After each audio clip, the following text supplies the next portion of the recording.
उपस्थित असलेल्या माझ्या लाडक्या बहिणी,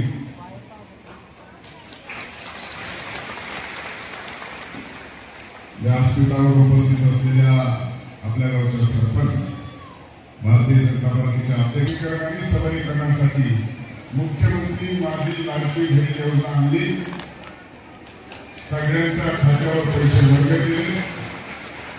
अजून आमच्या काही लहान बहिणींचे शिल्लक आहेत, मोठ्या बहिणीचे काही शिल्लक आहेत. सगळ्यांचं माझ्या धिनात आहे.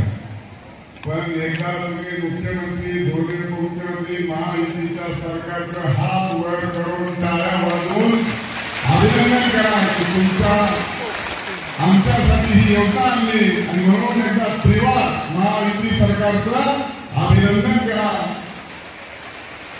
आणि हा फोटो माननीय मुख्यमंत्र्यांना पाठवा. बघा लाडक्या बहिणी किती खुश आहे. खुश आहे की नाही? मला माहित आहे काही माझ्या छोट्या लाडक्या बहिणी म्हणतात, दादा दादा, भाऊ भाऊ, तुला जर मतदान 18 वर्ष झाल्यावर चालते तर 21 वर्ष झाल्यावर मला पगार कसा? बरोबर आहे ना? 21 वर्ष झाल्यावर पगार कसा? मला 18 वर्षाला जर मतदानाचा हक्क येतोय तर 21 वर्ष झाल्याच्या नंतर मुख्यमंत्री माझी लाडकी बहीण योजना कशी होते? तर मी मुख्यमंत्र्यांना सांगितले, अजून पुन्हा एकदा तुम्हाला साक्षी देऊन सांगतो की 18 वर्षाची मुख्यमंत्री माझी लाडकी बहीण योजना होते. तिला देखील ही योजना चालू झाली पाहिजे. म्हणून ही मागणी मी करणार. आमच्या 65 वर्षाच्या माता भगिनी आहेत, मायबावली आहेत आणि 65 वर्षाच्या लाडक्या बहिणीने सुद्धा 3000 रुपये देण्याचं जाहीर केलं आहे. त्याच्यामुळे कोणालाही नाराज होऊ द्यायचं नाही असं ठरवलंय. त्यामुळे मुख्यमंत्री लाडके, सरकार लाडके, तुम्ही माझ्या लाडक्या बहिणी आहे. आता मी 3 गोष्टी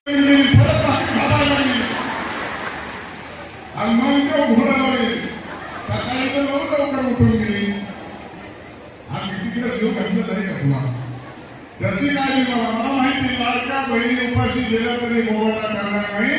पण तुमचा लाडका भाऊ जरी गरीब असला तरी दिलदार आहे, दिलदार.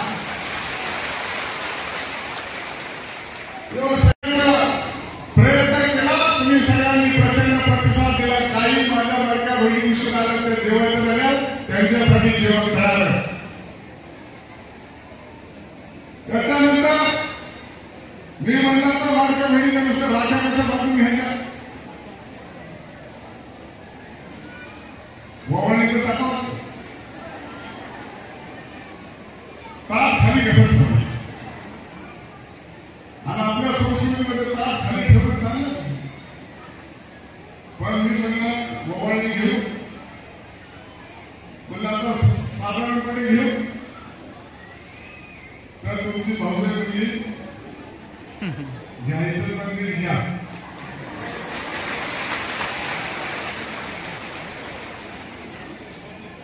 तुम्ही घरी नसल्यावर माझ्या डोक्याला नास्तिक तुडको नयन करते काय घेतलंय त्याच्यामुळे भाऊजींनी सिलेक्ट केलेलं आहे. ववाणी सुद्धा चांगली आहे. तुम्ही बघितली का? नाही म्हणता कसं काय कुठं हरवलं तिकडून आलाय प्रवास कर्ज करू. ववाणी चांगली आहे. नाहीतर सावत्र भाऊ सकाळी 8ला घेतोय 5 वाजून उपाशी मागतोय. आज दिवस खायला तर इतके महाराज चपाती तर पुरी इतकी म्हणजे व्यवस्था कशी आपली भाऊ गरीब आहे पण दिलदार आहे. खरं तर वास्तविक पाहता उपेक्षित वंचित शोषित ज्या प्रपंच चालवतात संसार चांगल्या पद्धतीने चालवतात मुली चांगल्या घडवतात मुलांना चांगलं घडवतात आपल्या घराचं कुटुंबाचं नाव रोशन करण्यासाठी सातत्यानं केवढा कष्ट उपसतात 24 तास मेहनत करतात. अशा आमच्या लाडक्या बहिणीचा खऱ्या अर्थाने सन्मान झाला पाहिजे. ही मुख्यमंत्र्यांनी भूमिका ठेवली आणि ही मुख्यमंत्री भूमिका ठेवली एवढं तुम्हाला सांगितलं. परंतु बजेटला पैसे हे 2 महिने चालू ठेवणार सावरगाव बाबा काय म्हणाले काय चोरून फॉर्म भरतो आपण तो ही योजना बंद होणार. ही योजना बंद होणार नाही. 1,500 ते 3,000 आता दिवसाला 50 रुपये पैसे हे 2 महिने चालू ठेवणार सावरगाव बाबा काय म्हणाले काय चोरून फॉर्म भरतो आपण तो ही योजना बंद होणार. ही योजना बंद होणार नाही. 1,500 ते 3,000 आता दिवसाला 50 रुपये नंतर दिवसाला 100 रुपये होणार. आता महिन्याला 18,000 रुपये मिळतात. नंतर वर्षाला 36,000 रुपये मिळणार. कशी पावलं त्याच्यामुळे कुणाच्या फुकटच्या गाडी कुठं देवदर्शनाला जाऊना देव पावत नाही म्हणून सांगतोय. मुख्यमंत्री लाडकी बहीण योजनेसाठी खास महिलांसाठी गाड्या फुकट केल्या. तुळजापूरच्या यायला जा नाही तर कोल्हापूरच्या यायला जा. एसटी फुकट आहे का नाही. आणि 65 वर्षाच्या सुद्धा माणसाला आता 3 वर्ष फुकट आहे. मग फुकटदार गेल्यानंतर देव पावला तुम्ही तुम्हाला पावत असून तर माझं काही म्हणणार देवाला कधी एसटीला कधी परत या तुमच्या सोयीने अशा पद्धतीचं देवदर्शन देखील करण्याचं काम आपल्या सरकारने केलेलं. शेतकऱ्यांची पूर्वी कसं होतं महाविकासाकडे सरकारच्या काळात डीपी जर जळाली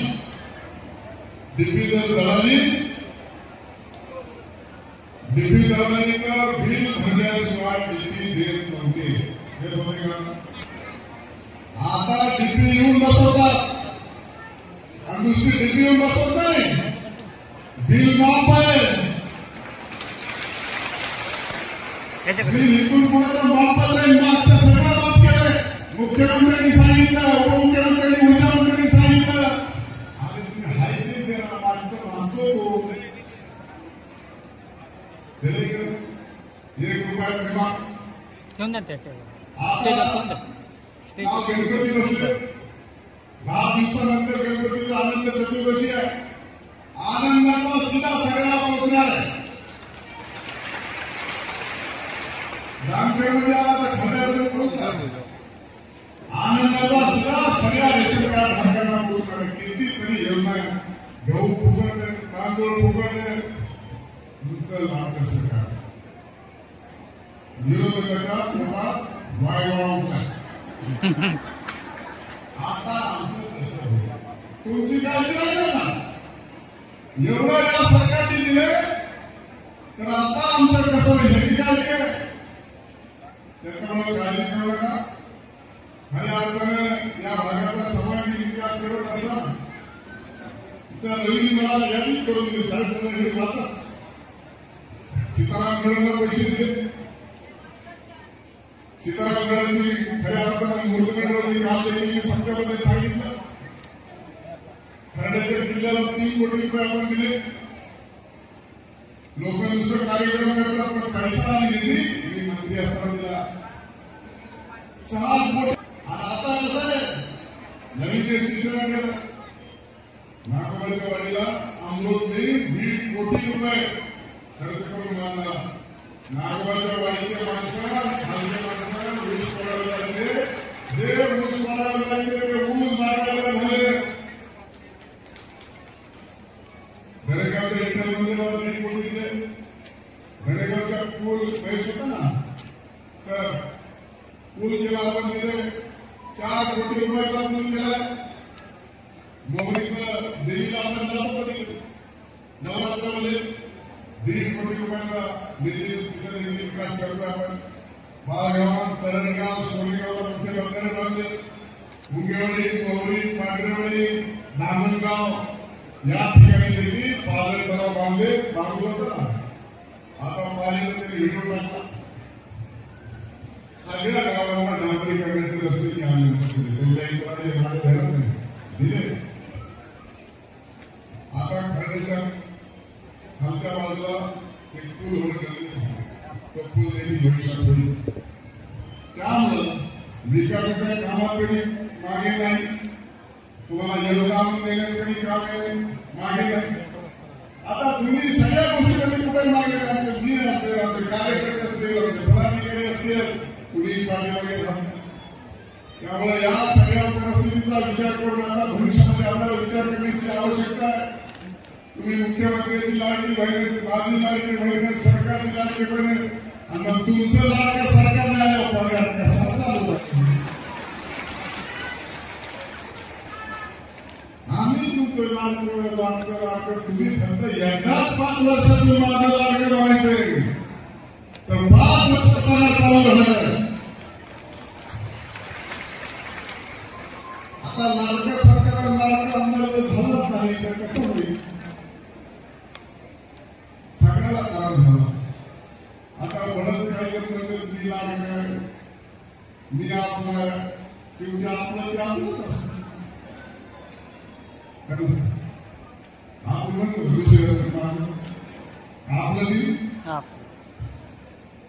आपलं ते आपलंच.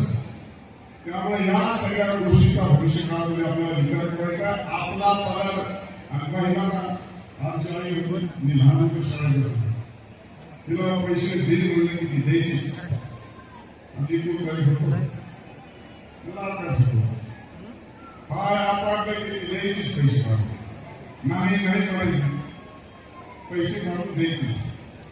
मला विचार करा हे पैसे नाही देते कुठून ते कुठं ठेवले ती काही सोयी तर ती अंडी विकून पैसे ठेवायचे कोंबड्या सांभाळायचे. कसं चोरी माहिती समजत येत नाही. पोराने जर काही आईला पैसे मागितले तर ते कुठं मी सांगते ठेवून लाडका भाऊ ही पैसे आणण्यासाठी व्यवस्था या कमिटीचा मी अध्यक्ष आहे. त्यामुळे या कर्जत मार्केटमध्ये माझी एकही पात्र लाभार्थी लाडकी बहीण या लाभापासून वंचित राहिली नाही पाहिजे ही मी काळजी घेतली आहे. आपल्या तालुक्यामध्ये तुम्हाला सांगतो जामखेडमध्ये 40,794 माझ्या लाडक्या बहिणींनी फॉर्म भरले. 39,181 माझ्या लाडक्या बहिणीच्या खात्यावरती पैसे दिले. कर्जतमध्ये 59,799 फॉर्म भरले. 58,794 लाडक्या बहिणीच्या खात्यावर पैसे दिले आणि एकूण 97,975 म्हणजे 2,000 कमी 1 लाख लाडक्या बहिणीच्या खात्यावरती 3,000 पोहोचले आणि ज्याच्या खात्यावर पोहोचले नाही त्याच्या खात्यावर ह्या महिन्यात 4,500 मिळाले.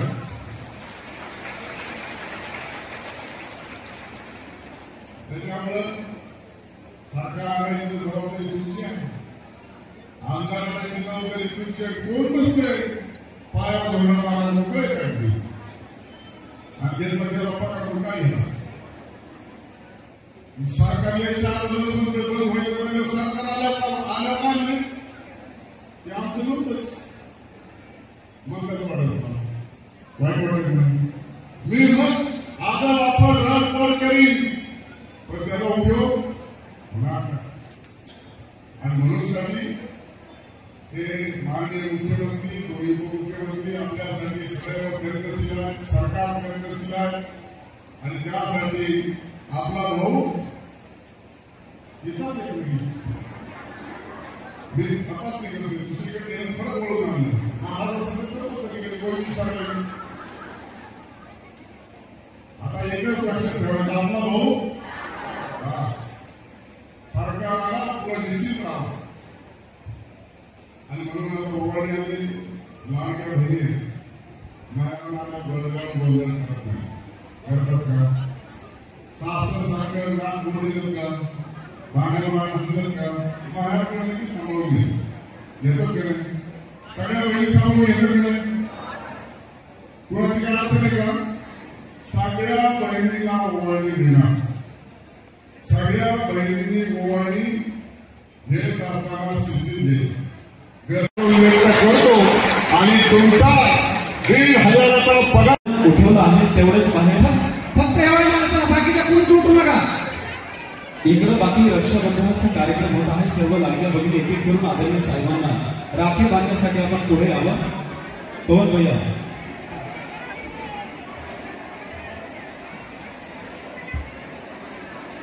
सामाजिक कार्यकर्ते सन्माननीय सचिन सिंग नायवर आदरणीय माजी सभापती भगवान तालुक्यातील शाहजहान काशी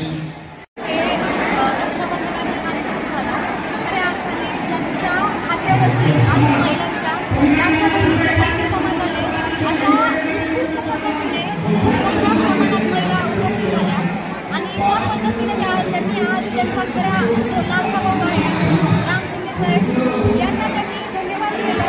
महायुती सरकारला त्यांनी धन्यवाद केलं. त्यांनी कशा पद्धतीने या तालुक्यातील या मतदारसंघातील महिलांच्या खात्यावरती पैसे टाकून एक महिलांना खऱ्या अर्थाने आर्थिक स्वाभिमानाने जगण्याची एक संधी दिलेली आहे. खूप मोठ्या प्रमाणात जेव्हा महिला एका ठिकाणी जमा होत असतात एखाद्या नेत्याच्या पाठीशी उभे राहत असतात मला असं वाटतं हे चित्र हे येत्या काळात या मतदारसंघाला काहीतरी एक नवीन दिशा देणार आहे. म्हणून मी या सगळ्या महिलांच्या वतीने पुन्हा एकदा महायुती सरकारचं आदरणीय मुख्यमंत्री दोन्ही उपमुख्यमंत्री यांचा आभार व्यक्त करते.